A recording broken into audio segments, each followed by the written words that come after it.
लेकिन आज आजादी के दशकों बाद देश उन गलतियों को डंके की चोट पर सुधार रहा है। नेताजी सुभाष चंद्र बोस के जीवन से जुड़ी हर विरासत को भी देश पूरे गौरव से संजो रहा है।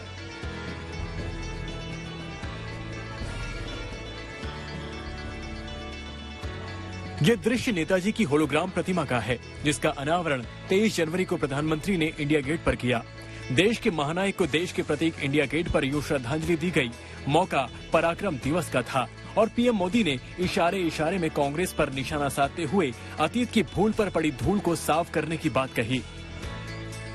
जरूरी है हमें देश के इतिहास का हजारों सालों की यात्रा में इसे आकार देने वाले तप, त्याग और बलिदानों का बोध रहे। भाई और बहनों, आजादी के अमृत महोत्सव का संकल्प है कि भारत अपनी पहचान और प्रेरणाओं को पुनर्जीवित करेगा। दुर्भाग्य रहा कि आजादी के बाद देश की संस्कृति और संस्कारों के साथ ही अनेक महान व्यक्तित्वों के योगदान को मिटाने का काम किया गया। स्वाधीनता संग्राम में लाखों लाख देशवासियों की तपस्या शामिल थी, लेकिन उनके इतिहास को भी सीमित करने की कोशिश हुई। आज आजादी के दशकों बाद देश उन गलतियों को डंके की चोट पर सुधार रहा है, ठीक कर रहा है। आप देखिए, बाबा साहब आंबेडकर से जुड़े पंच तीर्थों को देश उनकी गरिमा के अनुरूप विकसित कर रहा है। स्टैच्यू ऑफ यूनिटी आज पूरी दुनिया में सरदार वल्लभ भाई पटेल के यशगान की तीर्थ बन गई है। भगवान बिरसा मुंडा की जयंती को जनजातीय गौरव दिवस के रूप में मनाने की शुरुआत भी हम सबने कर दी है। इंडिया गेट वही है, जगह वही है, लेकिन एक बड़ा फर्क है। 6 दशक से खाली पड़ी छतरी के नीचे नेताजी सुभाष चंद्र बोस की प्रतिमा अब उनकी विरासत की गौरव गाथा आने वाली कई पीढ़ियों को सुनाएगी। नेताजी की प्रतिमा को भारत के सबसे बड़े प्रतीकों में से एक इंडिया गेट पर लगाने का मतलब साफ है, नेताजी को वर्षों बाद इतिहास में सही स्थान और सम्मान देना।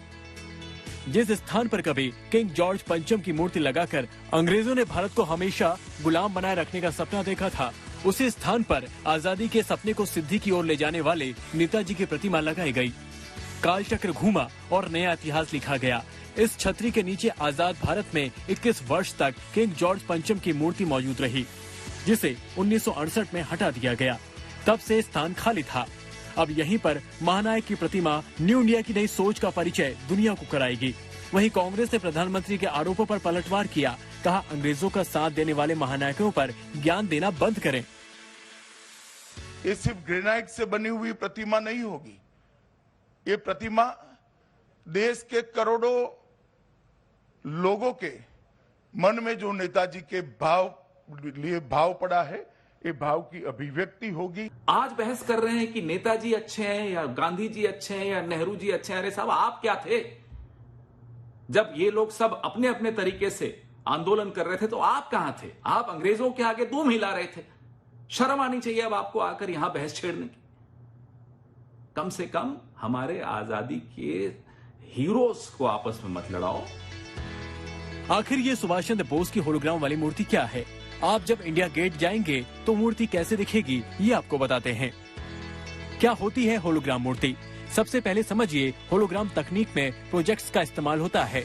इस प्रोजेक्टर्स के सहारे 3D इमेज तैयार की जाती है। ये ऐसा प्रोडक्शन होता है जिसमें तस्वीर हकीकत से मिलती जुलती होती है।